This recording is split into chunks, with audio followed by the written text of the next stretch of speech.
Halo semua, balik lagi di channel Toraokun. Sebelum pembahasannya dimulai, silahkan klik tombol subscribe dan aktifkan lonceng notifikasinya supaya kalian gak ketinggalan info dan teori terbaru dari Mimin. Kalau udah, terima kasih. Bocoran One Piece Chapter 1039 telah muncul di berbagai forum. Dalam video kali ini, channel Toraokun akan menjelaskan berbagai hal menarik pada chapter kali ini. Chapter kali ini berjudul Penampil Utama. Dalam chapter terbaru ini, tidak ada cover story, melainkan yang ada hanya color spread saja yang menampilkan kru bajak laut topi jerami sedang berjalan di hutan untuk mencari petualangan baru. Masuk ke dalam cerita, Momonosuke yang tengah berada dalam wujud naga sekarang ini masih sibuk menjauhkan Pulau Onigashima dari ibu kota bunga. Momonosuke dengan sekuat tenaga merasa wajib untuk melakukan hal tersebut agar para warga di ibu kota bunga bisa selamat.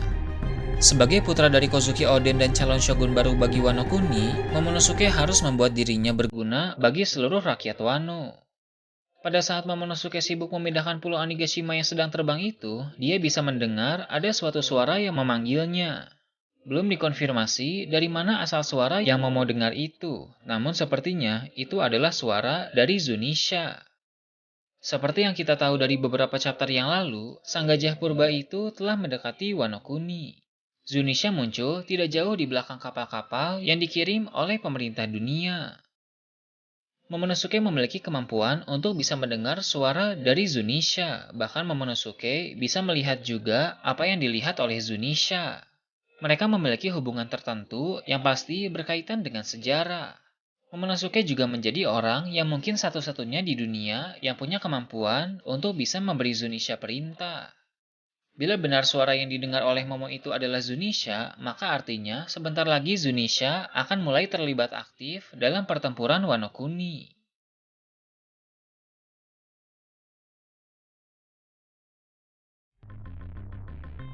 Beralih ke hal lain, diperlihatkan kelanjutan pertarungan antara Law dan Kid melawan Big Mom. Pada chapter sebelumnya, Big Mom telah terkena serangan brutal dari Law dan Kid. Law memakai teknik Keirum Anesthesia yang membuat pedang miliknya menjadi besar, kemudian menusuk Big Mom dari sebelah kanan, mulai dari lengan sampai kepala. Setelah itu, Law memakai teknik Shockwave untuk melukai Big Mom dari dalam, yang mana serangan tersebut sangat menyakitkan bagi Big Mom. Tak lama berselang, Kid pun mengumpulkan benda-benda logam yang dia buat menjadi seperti banteng, kemudian menabrak tubuh Big Mom dengan sangat keras. Tapi, dalam chapter ini, ternyata serangan dari Law dan Kid itu masih belum cukup untuk mengalahkan Big Mom. Big Mom hanya sekadar cedera saja, di mana beberapa tulang Big Mom patah. Namun, berkat kekuatan dari buah iblis Soru-Soru Nomi yang dimiliki oleh Big Mom, dia bisa kembali pulih. Kualitas kekuatan Big Mom sebagai seorang Yonko memang luar biasa. Dia sangat hebat dalam berbagai aspek. Meski begitu, Law dan Kid tentu tidak gentar. Law memakai sisa energi yang dia miliki untuk menciptakan suatu serangan hebat. Serangan dari Law itu sangat dahsyat karena ketika Law menggunakannya, serangan tersebut berefek ke seluruh pulau Wano Kuni. Ini cukup menarik karena akhirnya kita bisa melihat potensi sebenarnya dari OP-OP Nomi. Tentu serangan seperti ini akan memiliki efek samping yang besar juga, entah apa yang Law pertaruhkan dalam serangan ini. Namun, lagi-lagi Big Mom masih mampu bertahan walau telah terkena serangan yang kuat itu. Daya tahan tubuh Big Mom memang sangat kuat, tidak jauh beda dengan Kaido, sehingga harus ada serangan yang lebih kuat lagi untuk bisa mengalahkannya.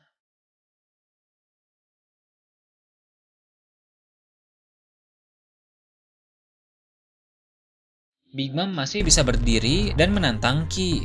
Big Mom juga dengan percaya diri bertanya apakah musuh-musuhnya itu benar-benar berpikir bahwa mereka bisa mengalahkan Big Mom. Big Mom sangat yakin akan kekuatan besar yang dia miliki. Dia berpikir orang-orang yang masih terbilang pemula seperti Kid dan Law tidak akan bisa mengalahkannya. Meski perkataan dari Big Mom sangat menakutkan dan terdengar meyakinkan, tapi Kid tidak terintimidasi. Dia dengan cepat melancarkan suatu serangan yang menjadi kartu as miliknya. Serangan itu adalah teknik meriam elektromagnetik yang sangat hebat.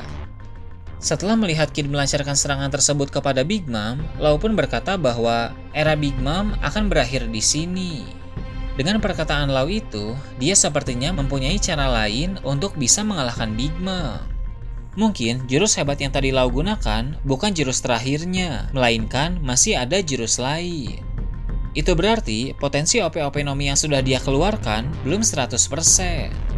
Nah setelah ini, Lau akan menggunakan jurus terakhirnya yang akan menjadi penentu. Dalam chapter yang lalu, Zoro sedang berada di ambang kematian karena terlihat dia sedang berhadapan dengan sosok tengkorak yang membawa sabit. Kemungkinan besar itu adalah halusinasi Zoro karena efek samping dari obat penyembuh instan yang Zoro minum sebelumnya. Ditambah lagi, Zoro menerima banyak luka setelah bertarung melawan Ki, sehingga tubuhnya pun sudah mencapai batasnya. Nah, Lau dan Kid juga nanti akan berada di ambang kematian karena terlalu memaksakan kekuatan mereka untuk mengalahkan Big Mom. Terutama untuk Lau, karena kelihatannya efek samping dari kekuatan OP-OP Nomi lebih beresiko dari buah iblis lain. Tapi tentu hal itu akan terjadi setelah nanti Big Mom kalah. Polanya akan sama seperti Zoro dan Sanji yang langsung tepar setelah mengalahkan musuh. Pola seperti itu memang harus terjadi agar memberi kesan bahwa musuh yang mereka hadapi sangat kuat. Jika Kid dan Lau dalam keadaan baik-baik saja setelah mengalahkan Big Mom, maka kesannya Big Mom tidak terlalu kuat. Jadi, keadaan Kid dan Lau setelah mengalahkan Big Mom nanti harus dalam kondisi yang kritis agar memperlihatkan betapa mengerikannya musuh yang mereka hadapi. Di sini, peran dokter pun akan sangat penting. Chopper dan Marco akan menyembuhkan banyak karakter penting seperti Zoro, Sanji, Lau, dan Kid.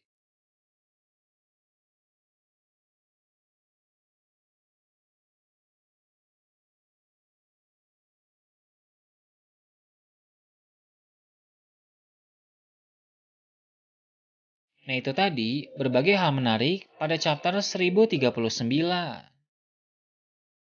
Gimana menurut kalian? Silahkan tulis di kolom komentar di bawah.